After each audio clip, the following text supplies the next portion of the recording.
اسی لمحے مینار نے اس کے قریب بیٹھ کر اس کے سیاہ بالوں میں ہاتھ پھیرا. میں تمہیں دیکھنے آئی ہوں برٹ, لیکن صرف دیکھنے نہیں, میں چاہتی ہوں تم میرا ساتھ دو. کیا دو گی ماما کا ساتھ؟ روحی نے اس کی آنکھوں میں دیکھا, وہی آنکھیں جو فجر کی تھی. رنگ مختلف تھا مگر ان میں روشنی نہیں تھی, ایک گہری خوفناک چمک تھی.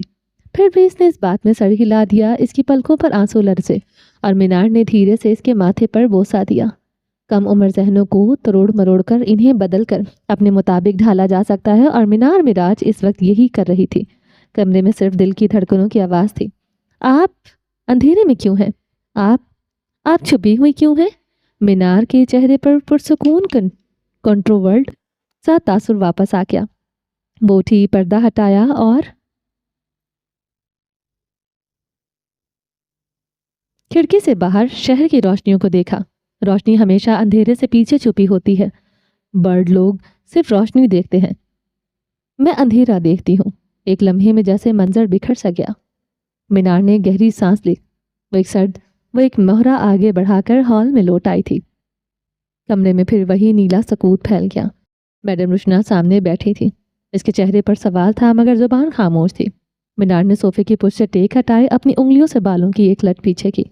کبھی کبھی سب سے بڑی کمزوری بھی سب سے بڑا ہتھیار بن جاتی ہے, اگر تم اسے وقت پر استعمال کرو. رشنا نے نظریں اٹھا کر اسے دیکھا. مینار کی آنکھوں میں اس وقت روشنی تھی, راز, درد اور خطرے کا امتزاج بھی. اس کے ارادے صرف وہی جانتی تھی. کوئی اس کے ذہن کو پڑھ نہیں پایا تھا. برف آہستہ آہستہ نہیں بے رحمی سے گر رہی تھی. پورے جوزف پیلس کے آسمان پر جیسے سفید موتیوں کی یلغار ہوئی تھی. ہوا میں برف کی وہ نمی گھل چکی تھی جو سانس کو چیرتی ہے. اور اس کے بیچ پال اپنی کار سے باہر نکلا تھا. جوزف پیلس کے آہنی دروازے اس کے سامنے بند تھے, وہی دروازے جن کے پار دنیا کے امیر, سب سے مغرور اور سب سے محفوظ انسان رہتے تھے, مسٹر جوزف. وہ آج یونیفارم میں نہیں تھا. اس کے قدم برف میں دھنس رہے تھے. اس نے سر پر کوٹ کا کالر چڑھایا. سانس کی بھاپ فضا میں بادل بن کر تحلیل ہو گئی. جوزف پیلس کے گرد پھیلا احاطے نما لان بہت بڑا تھا. سفید چادر اوڑھے ہوئے تھا. دائیں جانب سنگ مرمر کے مجسمے, بائیں طرف خشک درخت جن پر برف کی تہ جم چکی تھی, اور بالکل درمیان میں جوزف پیلس جو خود اقتدار کی علامت تھا. وہ اندرونی دروازے کے پاس آ کر رکا. گارڈز نے ہاتھ اٹھایا. سر, آپ ایسے اندر نہیں جا سکتے. پال نے خاموشی سے سر ہلایا. ایک گارڈ اندر چلا گیا اور وہ کچھ دیر بعد لوٹا. آپ کو انتظار کرنا ہوگا. اگر مسٹر جوزف نے کہا ہے کہ میں انتظار کروں تو میں کروں گا. اس نے یہ کہہ کر سنگی بینچ کی طرف رخ کیا. پتریلی بینچ پر برف سے اٹی ہوئی تھی. اسٹریٹ پول کے نیچے رکھا وہ سنگی بینچ کافی پرانا تھا. وہ برف ہٹاتے اس پر بیٹھ گیا. سردی جسم میں سوئیاں بن کر اتر رہی تھی مگر وہ ہلا نہیں. وہ پھر وقت گزرتا گیا. 1 گھنٹہ, 2, 3. برف باری تیزی سے تیز ہوتی گئی. اس کے کندھے, بال, ہاتھ سب سفید ہو چکے تھے, لیکن اس کی نظریں پیلس پر جمی تھی, اوپری کھڑکیوں پر. اوپر پیلس کی تیسری منزل کے کمرے کی کھڑکی سے نسا نے پردہ ذرا سا ہٹایا. وہ بے اختیار ٹھٹک گئی. پال برف میں بیٹھا تھا, چہرہ سخت, ہوا کے سامنے سپاٹ, مگر آنکھوں میں ایک عزم لیے جیسے کوئی سپاہی اپنے قلعے کے باہر آخری پہرا دے رہا ہو. اس کے ہاتھ کپ کپا رہے تھے مگر وہ ہاتھ بار بار مسل کر جیسے خود کو یاد دلا رہا تھا, یہ میرا امتحان ہے, میں ہار نہیں مانوں گا. نسا کے لب لرزے. اس کے دل کو کچھ ہوا تھا. وہ اس لمحے چاہتی تھی بھاگ کر نیچے جائے, اس کے کندھے پر کوٹ ڈالے, مگر وہ نہیں جا سکتی تھی, کم از کم تب تک نہیں جب تک مسٹر جوزف اسے اوکے نہ کر دیتے. کئی لمحے وہ اسے دیکھتی رہی. پھر اندر ایک اطمینان سا اترنے لگا. وہ شخص جو اس سے محبت کرتا تھا, اس محبت کے لیے سر جھکانے نہیں برداشت کرنے آیا تھا. اوپر لائبریری کی بالکنی میں مسٹر جوزف کھڑے تھے. ان کی پشت سیدھی, ہاتھ پینٹ کی جیبوں میں, اور چہرے پر وہی سختی تھی جو وقت کے ساتھ لکیر بن چکی تھی. انہوں نے نیچے دیکھا, برف کے پیچھے بیٹھے پال کو. وہ کوئی بھاگنے والا یا کوئی جھکنے والا نہیں لگ رہا تھا. وہ ایک ضدی سا جوان تھا جو شاید سمجھتا تھا کہ محبت کی ضد بھی کسی جنگ سے کم نہیں ہوتی. ان کی بھویں سکڑ گئی. ہونٹوں کے کنارے سختی سے بند, دل کے کسی حصے میں ایک چھوٹا سا ناقابل برداشت سا احساس چاکھا. شاید اسے ایک موقع ملنا چاہیے. برف کے طوفان میں پال کے ہونٹ نیلے ہو چکے تھے. اس نے آسمان کی طرف دیکھا. ایک سانس بھری اور مدھم آواز میں بولا, کچھ بھی ہو جائے میں اس محل کے ڈریکولا کو منا کر رہوں گا. یہ جنگ اس کے خلاف نہیں, اس کے اصولوں کے خلاف ہے, اور اگر میری محبت سچی ہے تو اسے بھی پگھلنا ہوگا. وہ ہلکا سا مسکرایا. اس مسکراہٹ میں ضد تھی, یقین تھا اور تھکن بھی. وہ پھر خاموش بیٹھ گیا. برف باری اب بھی اس کے وجود کا حصہ بن چکی تھی۔ جوزف پیلس کے دروازے اب بند تھے، مگر ہوا میں ایک نرمی آ چکی تھی، جیسے محل کی دیواروں نے بھی اس شخص کی ضد کو محسوس کر لیا ہو۔ برف کے گالے اب قدرے دھیرے پڑنے لگے، مگر جوزف پیلس کی لان پر ان کی تہ موٹی ہو چکی تھی۔ دوپہر ڈھلنے کو تھی، فضا میں برف کی خنکی کے ساتھ خاموشی کی گونج بھی موجود تھی، اور پیلس کے بڑے دروازے سے ایک ملازم باہر نکلا، ہاتھ میں چھتری تھامے دبے قدموں اس کی سمت بڑھا جہاں سنگی بینچ پر بیٹھا ہوا پال گہرے نیلے کوٹ میں لپٹا خاموش بیٹھا تھا۔ مسٹر پال، مسٹر جوزف آپ کو اندر بلا رہے ہیں، ملازم نے جھک کر کہا۔ پال نے لمحہ بھر آنکھیں بند کی، جیسے خود کو مضبوط کر رہا ہو، پھر آہستگی سے کھڑا ہوا، کوٹ پر جمی برف چھاڑی، بالوں میں برف کے ذرے اب بھی چمک رہے تھے۔ اس کے ہونٹوں پر ایک ہلکی سی مسکراہٹ ابھری، ایسی مسکراہٹ جو اندر کے طوفان کو چھپا لے۔ وہ قدم بقدم جوزف پیلس کے دروازے کی طرف بڑھا۔ دروازے کے اندر داخل ہوتے ہی حرارت اور خوشبو کا امتزاج اس کے چہرے سے ٹکرایا، اور زندگی کی ایک لہر اس کے اندر دوڑ گئی۔ اندر جھلملاتے فانوس بھاری پردے اور اونچی چھتوں والے ہال میں جوزف پیلس کی شان الگ ہی تھی۔ ہال کے وسط میں مسٹر جوزف کھڑے تھے، اونچے قد، سیاہ بال، نیلی آنکھوں میں سر تاثر۔ ان کے ہاتھ میں کافی کا کپ تھا، اور وہ کسی بادشاہ کی طرح کھڑے پال کو اوپر سے نیچے تک دیکھ رہے تھے۔ تو تم ملنا چاہتے تھے مجھ سے؟ ان کی آواز میں گونج تھی، مگر اتنی دھیمی کہ جیسے برف پر چلنے کی آواز۔ جی سر، پال نے پرسکون لہجے میں کہا۔ یہ اس کی مسٹر جوزف سے پہلی ملاقات نہیں تھی، البتہ اس رشتے سے پہلی ملاقات تھی۔ کافی دیر انتظار کیا تم نے؟ جی، کیونکہ مجھے پتا تھا کہ انتظار ہی میرا پہلا امتحان ہے، پال نے ہلکی سی مسکراہٹ کے ساتھ جواب دیا۔ مسٹر جوزف کے لبوں کے کونے معمولی سے ہلے، جیسے وہ اس نڈر لہجے پر حیران ہوئے ہوں۔ اور اگر میں تمہیں اندر بلاتا ہی نہ، پال نے شانوں کو ذرا سا جھٹکا دیا، تو میں کل دوبارہ آ جاتا، برف باری ختم ہو بھی جاتی، مگر میں نہیں چاہتا۔ تمہیں لگتا ہے کہ ایک شخص جو میری بیٹی کے سامنے چند ملاقاتوں میں آیا مجھ سے پا سکتا ہے؟ مسٹر جوزف نے کافی کا کپ میز پر رکھا، آگے بڑھ کر پال کے سامنے آ کھڑے ہوئے۔ کیا تم جانتے ہو نسا جوزف کون ہے؟ پال نے نظریں نہیں چکائیں۔ میں جانتا ہوں، وہ آپ کی بیٹی ہے، لیکن میرے لیے وہ میری دعا کا جواب ہے۔ مسٹر جوزف نے آئیبرو اٹھائی۔ اتنی ہمت؟ کافی شاعرانہ باتیں کرتے ہو، مگر زندگی شاعری نہیں، حقیقت ہے، اور حقیقت یہ ہے کہ میں اپنی بیٹی کو کسی ایسے شخص کے حوالے نہیں کر سکتا جس کا ماضی مجھے معلوم نہیں۔ پال نے سر ہلایا۔ بالکل ٹھیک کہتے ہیں، اور اسی لیے میں یہاں آیا ہوں تاکہ آپ میرا ماضی سن سکیں۔ میں نے دولت نہیں کمائی، خواب کمائے۔ میرے پاس کوئی سلطنت نہیں، بس ایک ایماندار دل ہے جو آپ کی بیٹی کے ساتھ دھڑکتا ہے۔ جوزف کے چہرے پر معمولی سا تناؤ آیا۔ تم جانتے ہو میں تمہاری گستاخی پر تمہارے ساتھ کیا کر سکتا ہوں؟ پال نے لب بھینچ کر ایک لمحہ مسکرا دیا۔ جی بالکل جانتا ہوں، آپ وہی کریں گے جو لوگ آپ کے بارے میں کہتے ہیں، جو ایک ڈریکولا کر سکتا ہے۔ ہال میں لمحہ بھر کو خاموشی چھا گئی، پھر مسٹر جوزف کے چہرے پر نہ چاہتے ہوئے بھی تناؤ ابھرا۔ تو تم نے مجھے ڈریکولا کہا؟ پال نے کندھے اچکا دیے۔ پورے شہر میں آپ کا یہی تاثر ہے سر، مگر میں نے سنا ہے کہ ڈریکولا بھی کسی وقت انسان تھا، بس اسے کسی نے سمجھا نہیں۔ جوزف نے دھیرے سے پلکیں جھپکی۔ یہ لڑکا اتنا بھی عام نہیں تھا۔ تمہیں لگتا ہے کہ میں اپنی بیٹی کو تمہارے حوالے کر دوں گا صرف اس لیے کہ تم بہادری سے بولتے ہو؟ پال نے اب آگے قدم بڑھائے، مگر احترام سے۔ نہیں سر، میں یہ نہیں چاہتا کہ آپ مجھے اجازت دیں۔ میں چاہتا ہوں کہ آپ یقین کریں، اور یقین صرف وقت دیتا ہے، مگر ایک بات کہہ سکتا ہوں، میں آپ کی بیٹی سے محبت کرتا ہوں، ایسی محبت جو زبردستی نہیں مانگتی۔ مسٹر جوزف خاموش ہو گئے۔ ان کی نگاہیں اب پال کے چہرے پر تھی، جس پر سردی کے اثر سے ہلکی سی سرخی تھی، مگر آنکھوں میں ایک عزم اور ایک سچائی چمک رہی تھی۔ میں تمہارا یقین کیسے کر لوں؟ سالوں پہلے تم میرے بیٹے کو بہلا پھسلا کر ایک اچھے اسکول میں اپنا ایڈمیشن کروانے میں کامیاب ہو گئے تھے، اور آج تمہاری جرات اتنی ہو گئی کہ تم میری بیٹی کو ہی مانگنے آ گئے۔ وہ پیچھے ہاتھ باندھتے پال کے مزید قریب ہوئے۔ پال کا دل پل بھر کو تیزی سے دھڑکا، پھر وہ خود پر قابو پا گیا۔ مسکراتے ہوئے مسٹر جوزف کے احترام میں ایک قدم پیچھے ہو گیا۔ نہیں سر، میں نے آپ کی بیٹی کو بہلایا پھسلایا نہیں تھا، وہ مجھے خود یہاں تک لایا تھا، اور میں آپ کے اس احسان کا بدلہ کبھی نہیں چکا سکتا۔ ہاں البتہ میں واقعی آج آپ سے آپ کی بیٹی کو مانگنے آیا ہوں۔ ہاں میری اوقات نہیں ہے، مگر دل کو سمجھانا تھوڑا مشکل ہے، اس لیے سوچا ایک کوشش کر لوں۔ اس نے دھیمی مسکراہٹ لیے تفصیل سے جواب دیا۔ میں تمہیں انکار کر دوں؟ پال نے گہرا سانس لیا۔ تو پھر میں بھی واپس آتا رہوں گا، چاہے برف جمی رہے، چاہے راستہ بند ہو جائے۔ میں اس دروازے کے باہر بیٹھ کر وقت کو مات دینے کی کوشش کروں گا، کیونکہ جو محبت میں ڈرتا نہیں وہ ہارتا نہیں سر۔ جوزف کے لبوں پر اب کی بار مسکراہٹ نہیں، سوچ کا عکس آیا۔ انہوں نے آہستہ سے سر ہلایا اور پلٹ گئے۔ تم ضدی ہو؟ محبت ہمیشہ ضدی ہوتی ہے، پال نے دھیرے سے کہا۔ ہاں، ہال کی فضا میں چولہے کی آنچ کی ٹک ٹک سنائی تھی۔ باہر برف باری پھر سے تیز ہونے لگی تھی۔ جوزف کھڑکی کی طرف بڑھے اور لمحہ بھر بات بولے۔ جا سکتے ہو آج کے لیے، مگر کل واپس مت آنا، موسم خراب ہے۔ پال نے چہرے پر ہلکی سی مسکراہٹ کے ساتھ سر جھکایا۔ شکریہ سر، میں کل ضرور آؤں گا، چاہے موسم کیسا بھی ہو۔ اور جیسے ہی وہ پلٹا مسٹر جوزف کی آواز سنائی تھی۔ تمہیں اندازہ نہیں شاید، مگر نساء تمہیں کبھی قبول نہیں کرے گی۔ پال نے مڑ کر دیکھا۔ مجھے اندازہ ہے سر، مگر دعا ہے کہ وہ مسکرائے جب میرا نام لے۔ پھر وہ پلٹ گیا، تیز تیز قدم اٹھاتا قداور دروازے کی جانب بڑھ رہا تھا۔ وہ باہر نکلا اور دروازہ بند ہو گیا۔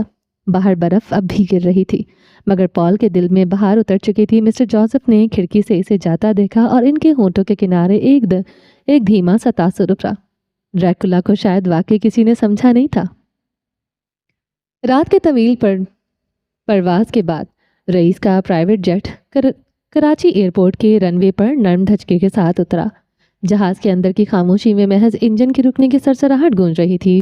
مراد نے کھڑکی سے باہر جھانکا۔ پورا رن وے ہلکی دھند میں لپٹا تھا، روشنیوں کے ہلکے دھند میں بکھر رہے تھے۔ جہاز کے دروازے کے سامنے پہلے سے رئیس گروپ کے کچھ سینئر ممبرز، میڈیا ٹیم اور مقامی ایجنٹس موجود تھے۔ یہ رات محض آمد نہیں، ایک نئی طوفان کی ابتدا تھی۔ رئیس خاموشی سے جہاز کے دروازے کے نیچے اترا۔ وہ سیاہ اون کی اوٹ میں لپٹا ہوا تھا، مراد اس کے ساتھ چل رہا تھا۔ بھورے دستانوں میں ہاتھ لپیٹے، سب تیار ہے سر؟ ایک سوٹڈ بوٹڈ شخص نے آگے بڑھتے مراد سے کہا تو اس نے سست انداز میں سر ہلایا۔ ایک رات میں فیشن شو۔ رئیس کے ساتھ چلتے وہ دھیرے سے مسکرایا۔ کیا دنیا اب بھی سمجھتی ہے رئیس گروپ صرف بزنس کرتا ہے؟ وہ 24 گھنٹوں کے اندر اندر کیے گئے اپنے کام پر فخر محسوس کر رہا تھا، جبکہ رئیس خاموش تھا۔ در حقیقت پچھلے 24 گھنٹوں میں رئیس گروپ نے جو کچھ کر دکھایا تھا وہ حیران کن سے کم نہ تھا۔ ملکی اور بین الاقوامی کئی برانڈز کے شوٹ کے لیے کنفرمیشن دی تھی۔ رئیس گروپ کا نام ہی اتنا بڑا تھا کہ بس خبر چلنے کی دیر تھی کہ رئیس اینڈ گروپ اوماڑا بیچ پر ایک گلوبل فیشن نائٹ کروا رہا ہے۔ برانڈز نے فوراً وہاں ہاں کر دی۔ اگلی صبح تک پورا کراچی ان کی کمان میں تھا۔ ڈیزائنرز کے گرافٹس پہنچ چکے تھے۔ ماڈلز اور ٹیمز فجر کی ہدایت پر جمع ہو رہی تھی۔ کچھ دیر بعد وہ ہاربر پہنچ چکے تھے۔ سورج کی آخری کرنیں پانی پر کسی متھم سنہری پٹی کی طرح لرز رہی تھی۔ ہوا میں نمکین نمی کے ساتھ دسمبر کی خنکا گھلی ہوئی تھی جو ہر سانس کو شیشے کے سانچے میں بدل رہی تھی۔ پورا ہاربر روشنیوں سے جگمگا رہا تھا۔ ساحل پر روشنیوں کی قطاریں لگ چکی تھی۔ رئیس کا کانجی یاٹ، جسے وہ پہلی بار استعمال کرنے جا رہا تھا، فی الوقت روشنیوں میں نہایا کھڑا تھا۔ سینکڑوں فٹ بالز سفید اور سیاہ امتزاج میں اس کا دہانہ کسی قلعے کی طرح چوڑا اور شاہانہ لگ رہا تھا۔ ڈیک پر سیکیورٹی سٹاف، کریو اور تکنیکی ماہرین مصروف تھے۔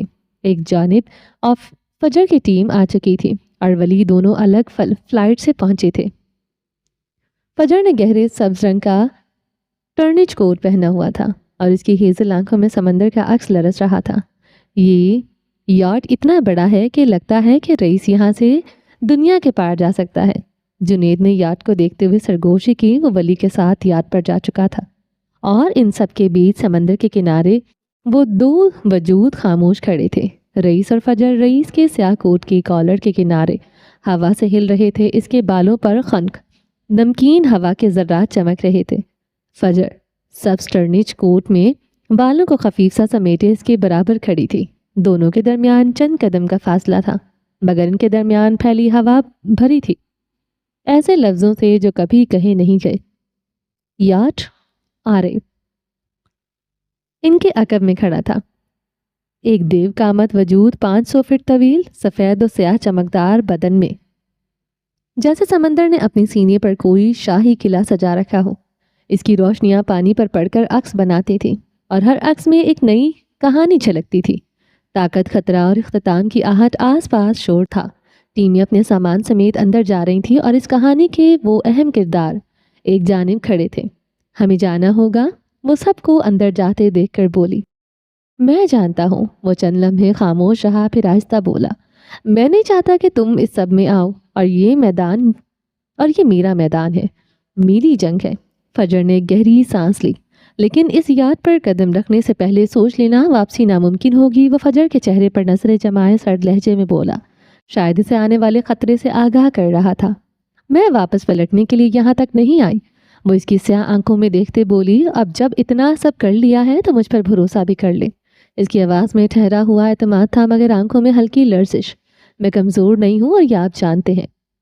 رئیس کے لبوں پر ایک ادھوری مسکراہٹ آئی۔ یہ کمزوری کی بات نہیں ہے، یہ موت اور زندگی کی بات ہے۔ جو کھیل ہم کھیلنے جا رہے ہیں اس میں ہر مہر کو خود قربان کر دیتی ہے، اور آپ کو لگتا ہے میں قربانی سے ڈر جاؤں گی؟ فجر نے ہلکا سا قدم آگے بڑھایا۔ یہ کھیل جس نے بھی شروع کیا تھا، اس کا انجام صرف آپ نہیں ہے۔ دسمبر کی ہوا نے دونوں کے کوٹوں کے دامن اڑائے۔ دور یاٹ کے انجینئر کی ہلکی سی گونج سنائی دے رہی تھی۔ ولی ڈیک پر ہدایت دے رہا تھا۔ ٹیمیں باقاعدہ ترتیب میں چڑھ رہی تھیں،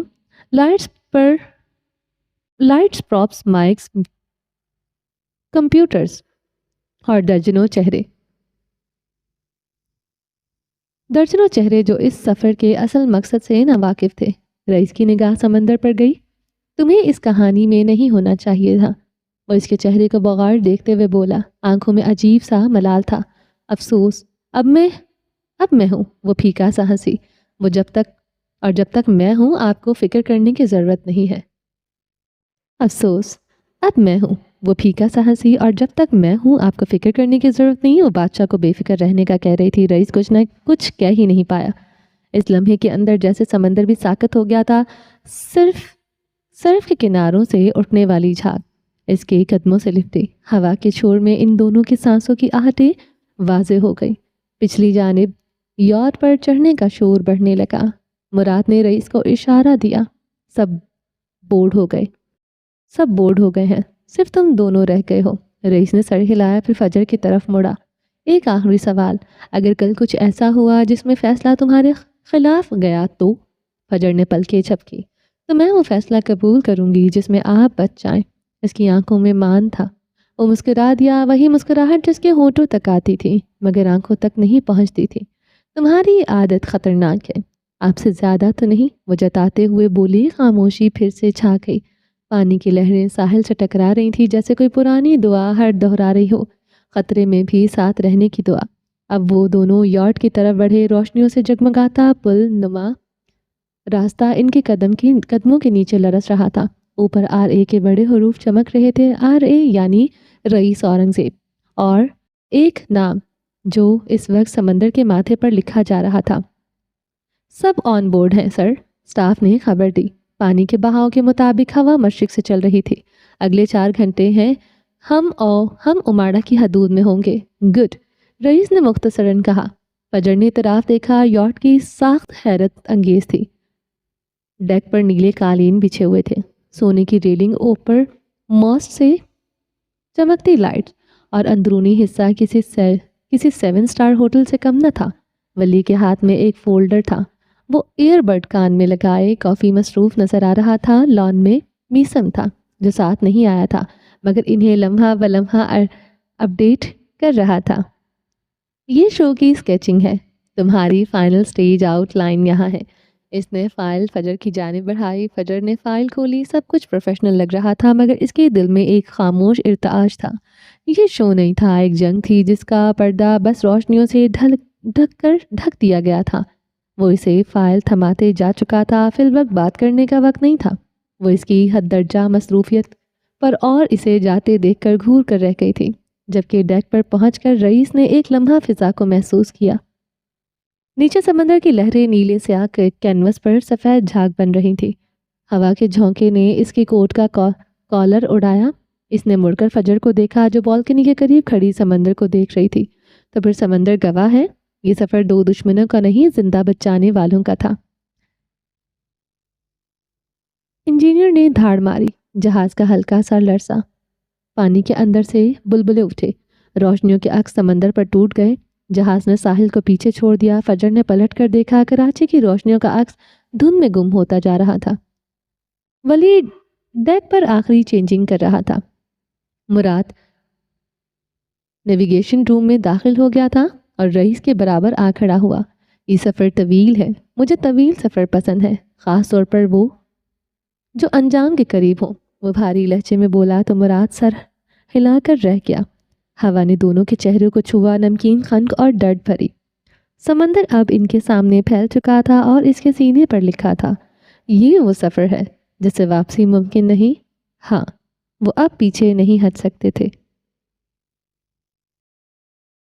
چلیں جی، باقی کا نیکسٹ ایپیسوڈ میں کنٹینیو کریں گے۔ امید ہے آپ کو یہ پارٹ بہت پسند آیا ہوگا۔ اگر آپ نے ابھی تک میری چینل کو سبسکرائب نہیں کیا تو جلدی سے بھی سبسکرائب کر دیں، لائک اینڈ شیئر کریں اور اپنی رائے کامنٹ باکس میں لازمی دیں۔ اپنا ڈھیر سارا خیال رکھیے گا اور ملتے ہیں نیکسٹ پارٹ میں، تب تک کے لیے اللہ حافظ۔